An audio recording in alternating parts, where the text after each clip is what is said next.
আসসালামু আলাইকুম। আমি আমার আগের ভিডিওতে তৃতীয় শ্রেণীর বিজ্ঞান বইয়ের প্রথম অধ্যায়ের উদ্ভিদের বিভিন্ন অংশ ও উদ্ভিদের বিভিন্ন অংশের কাজ সম্পর্কে আলোচনা করেছিলাম। আজকে আমি বাকি অংশ বলার চেষ্টা করব। কাণ্ডর কাজ আমরা এখন দেখব কি লিখেছে। কাণ্ড উদ্ভিদের শাখা প্রশাখা পাতা ফুল ফল ধারণ করে।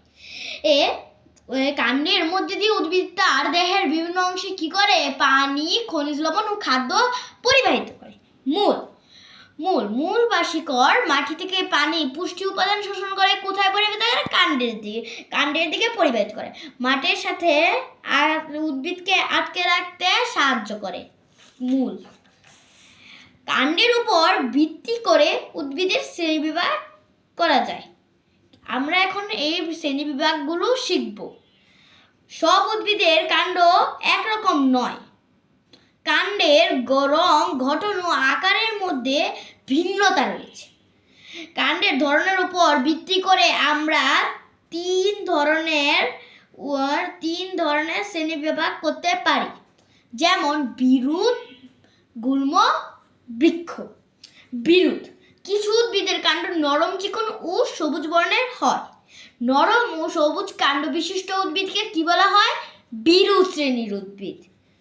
ধান, সরিষা, টমেটো, মরিচ এগুলো কি? বিরুৎ শ্রেণীর উদ্ভিদ। বিরুৎ উদ্ভিদ গুল্ম উদ্ভিদের কি চেয়ে আকারে ছোট? হ্যাঁ, আকারে ছোট। এগুলোর মূল বা শিকড় মাটির উপরের স্তরে থেকে অনেক গভীরে যায়, উপরের স্তরে থাকে। এখন দেখি গুল্ম। গোলাপ, রঙন, জবা গুল্ম শ্রেণীর উদ্ভিদ। এসব উদ্ভিদের কাণ্ড শক্ত এবং বিরুতের তুলনায় কি আকারে বড়। কাণ্ডের গোড়ার কাছ থেকে শাখা প্রশাখা বের হয়। এগুলোর মূল বা শিকড় মাটির বেশি গভীরে যায় না, একটু গভীরে যায়। বৃক্ষ: আকারে দীর্ঘ ও শক্র প্রকৃতির কাণ্ড বিশিষ্ট উদ্ভিদকে বলা হয় বৃক্ষ। কাণ্ড থেকে শাখা প্রশাখা ও পাতা হয়। এগুলোর মূল মাটির অনেক গভীরে থাকে।